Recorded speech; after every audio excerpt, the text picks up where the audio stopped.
What is going on, guys? Thank you so much for tuning in, and I hope everybody's having a wonderful day. Tonight we're going to be talking about crankbaits. So yeah, these guys, I really just want to showcase to you guys the crankbaits that I've been using these past couple years and that I truly believe are staples in the market. I also want to touch on what the difference is between a flat-sided crankbait and what a traditional square bow is, and what are the differences, where do you want to use them, one versus the other. And that's going to connect to the previous episode that I made over what gear you want to have to throw these shallow diving crankbaits. So yeah, stay tuned and we're going to get right into it.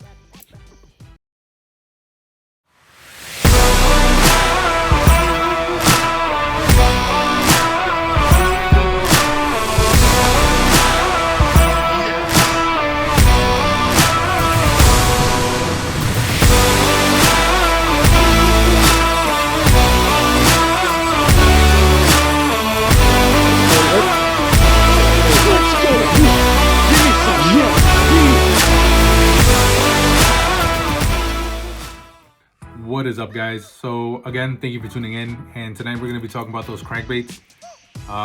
It wasn't easy at all to narrow them down, but I've been able to get down my top 4 crankbaits, and 2 of them being flat sides, 2 of them being square bows. And again, it wasn't easy just because there's hundreds of crankbaits out there. And if you're new to crankbait fishing, it can be overwhelming trying to choose where to start. You can start off with, your favorite brand. You can start off with what a buddy recommends, what the pros use, etc. But I feel like these 4 are a really good starting point, just because they are, in my opinion, staples in the community. And you're eventually gonna, see somebody, a pro even, throwing these. And pros do talk about these. I've seen it on YouTube channels. I've seen them on the Bassmaster Elites. So yeah, definitely recommend you guys picking these up. And we'll talk about also the difference between the flat sides and the square bows. All right, so let's get into the crankbaits, right? I want to talk about the flat-sided crankbaits first, just because I've leaned on them more this past season. They've been great producers for me, not just because of the fact that they are more like, I want to say, finessey, but the fact that they just imitate a bait fish so well. So a flat-sided crankbait, one of the characteristics that they have is they have that really tight shimmy, and that's what a bait fish naturally has. Tight little controlled swim. They don't like do that heavy erratic action that a square bow does, bouncing left, bouncing right on the bottom. And that's how I use my flat-sided crankbaits. I tend to use these, like this one right here, the Berkeley Fritzide. I tend to use them to swim through cover. I bump into the cover, but not grinding into the bottom. And that's mainly the way I use it for my flat-sided crankbaits. And the reason I'm going to showcase this Berkeley Fritzide, as you can see here, is this bill. So this bill makes it stand out from all the other, or most of the other flat-sided crankbaits. This bill itself, traditionally flat-sided crankbaits have that round bill, like fully round bill, but this one has a round front with nice square, almost square corners. So rounded front, great for deflecting off of vegetation, just kind of swimming through it. And those corners are great for deflecting off the cover. So again, if you're using this Berkeley Fritzide to swim, let's say through stumps, those corners, great. It'll bump into it, deflect off. And let's say in front of that stump you have a little bit of coontail. It'll just kind of shimmy through that coontail without getting snagged. And if you do get snagged, all you gotta do is pop it off, and it'll go right back to doing its swimming action. And you might even get a reaction strike from that little pop off the vegetation.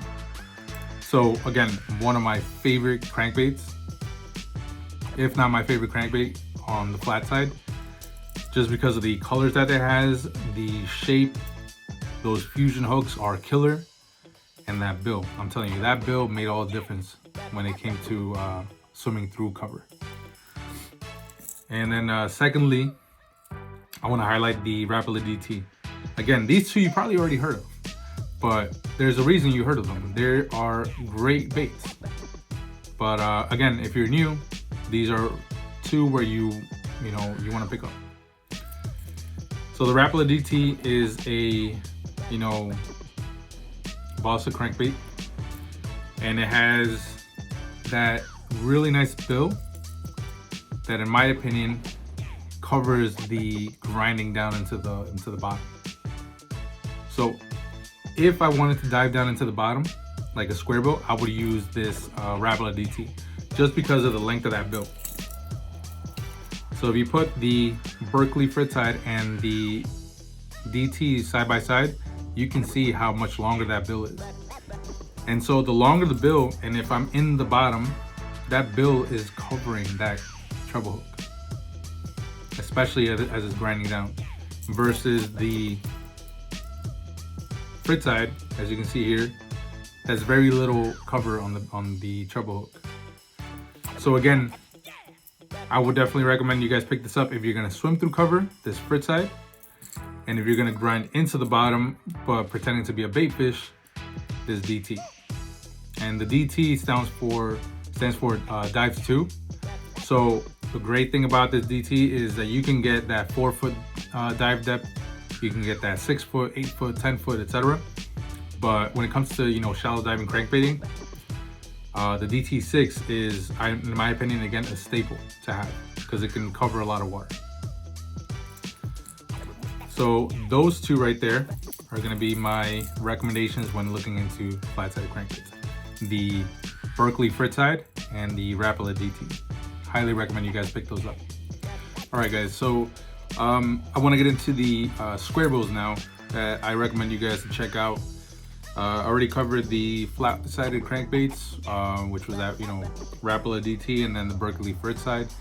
Again, those two were amazing bait fish imitators.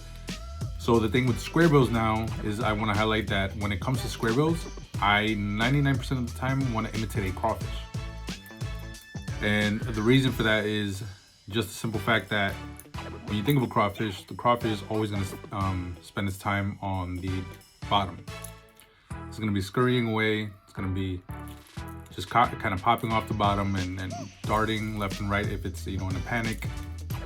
So a square bill, again, in my opinion, is the best imitator for that. Just because of the nature of the bait, when it's grinding into the bottom and you bump off, a rock, it makes a great deflection left or right. And yeah, that's what a crawfish or maybe even a goby looks like. So for the first square bill that I'm gonna recommend is gonna be that Lucky Craft. So you got that Lucky Craft LC 1.5. So taking a quick look here, the LC 1.5 is 2 3/8 of an inch long, I believe, and this particular model is the LC 1.5 DRS. So the reason I like the DRS and the Lucky Craft is that it has that deep rattle sound, which, just in case the cover that you're grinding into doesn't have that rock or pebbles or whatever, this sound sounds like it's scurrying away in that type of cover. And I've had great success on this LC 1.5 and the 1.5 without the rattle sound, the silent version. I haven't met an angler who hasn't had one in their box. So again, I believe this is a staple, and if you're just getting into it, this is a great bait to get started with.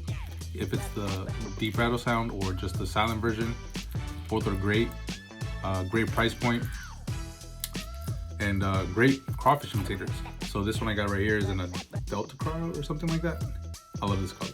So yeah, that's my first square bill I recommend. Okay guys, so just to get into the second crankbait, it's gonna be in the same family as that Rapala DT, and that's gonna be this Rapala BX Brat. So this BX Brat, man, killer lure. Right off the bat, I want to point out that it is a little smaller than that Lucky Craft LC 1.5, And I believe that's one of the characteristics that it has to being such a good crankbait. It gets it more into that finesse style, which, you know, it's been proven that when you need to, you know, get a few more bites, you want to go a little bit of a smaller profile.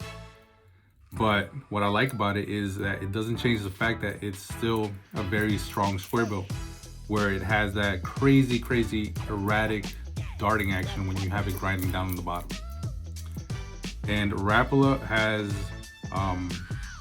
really done an amazing job in innovating in this BX technology, where it's a balsa encapsulated in that copolymer plastic on the outside. So really durable, has that balsa characteristic where it's like high buoyancy and, you know, has that cool deflection. And it comes in stock with those VMC hooks, which are really nice. I mean, they're a size 6, but they're strong. And overall, amazing crankbait. I can say that this thing has caught me a good amount of fish, especially this color, this Delta color. It's not too overwhelming. It has a nice dark hue to it with some red into it. Very natural color to it. So yeah, if you haven't tried this one out, you definitely got to try it out. With those 4 crankbaits, I truly believe if you just start off with those 4, if you pick up, like, let's say 2 colors of each, which makes 8 crankbaits total, would be a great way to start off your box if you're just getting into it. And if you haven't tried one of these and you already have, you know, dozens of crankbaits like I have, I suggest you pick the one that you're missing, just because I do feel like they have a good place in your crankbait box. So just to get into the question of when do I throw which one over the other, right? Because even if you have all 4 of these, you're like, okay, which one do I throw at what scenario? So I guess the 2 questions that can answer that for you would be, 1, what am I trying to imitate? And the second one, what cover am I throwing to? So with that being said, on the first side, am I trying to imitate a bait fish? Am I trying to imitate like something like a bluegill, a shad, you know, a herring, whatever? I would tend to go to the flat-sided crankbait side, just because of the fact that, again, it's that natural action that they have. The characteristic of this bait is to have that nice tight wobble when you retrieve it in. So I think that just imitates the bait fish really well. And your cadence is gonna have a lot to do with the action as well. So even if you want to make it look like a panicked bluegill, baitfish, you know, herring, shad, all you got to do is just retrieve it a little faster, or do that stop and go, or give it a twitch. But it doesn't change the fact that naturally it looks like a baitfish that's scurrying away or just swimming by. So again, if you're trying to imitate a baitfish, I would say go for a flat-sided crankbait. And if you're trying to imitate something that's on the bottom, like a crawfish or a goby, something that's always having that bottom contact is going to be get a square bill. And the square bill, again, the characteristic of a square bill is naturally it's going to have that erratic darting action when it bumps into any type of cover. It's going to have a hard deflection, which again looks like a natural, you know, crayfish, you know, just swimming by, or maybe it's spooked and it's like, you know, darting left and right trying to get away. That would be when I would go for a, you know, good square bill. So yeah, I mean, that pretty much covers it, guys. I hope this video was really helpful for you guys, especially to the people starting off, because I had to go through so many videos starting off, you know, trying to pick out some crankbaits, trying to pick up my gear. And I haven't started that long ago. I started maybe getting serious maybe 3 years ago, you know. So I've come a long way in those 3 years, picked up a lot of gear, have honed in my skills, have honed in my gear. And I hope this video helps anybody out there that's you know, looking to get a little insight on where to start. So with that being said, thank you for watching. Don't forget to like and subscribe. I'll try to get out as many videos as I can. It's just tough out here right now. No fishing to be done with all the water iced over. So yeah, I'll see you guys on the next one.